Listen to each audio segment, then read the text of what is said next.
विधिमंडळ कामकाज सल्लागार समितीची आज बैठक होते। विधानसभेसाठी काय कामकाज ठेवता येईल यावर यात चर्चा होण्याची शक्यता आहे। विरोधक कामकाज सल्लागार समितीच्या बैठकीत सामील होणार का याकडे आता सर्वांचं लक्ष लागलंय।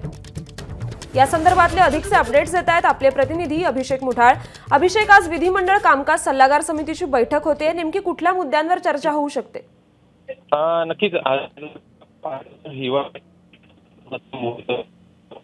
आहे। एकूणच तारीख जरी का 16 ते 21 या दरम्यान बोलत असले तरी या संदर्भातली अधिकृत जी घोषणा आहे ती विधिमंडळ कामगार समितीच्या बैठकीमध्येच आपल्याला होताना पाहायला मिळणार आहे।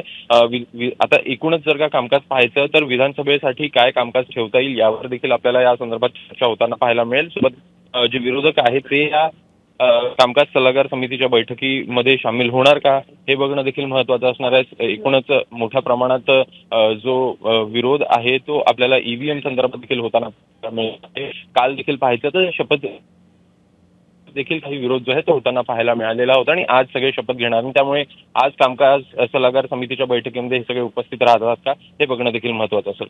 नक्कीच अभिषेक, अपडेट जाणून घेतच राहू। तुर्तास धन्यवाद आपण दिलेल्या या सविस्तर माहितीसाठी।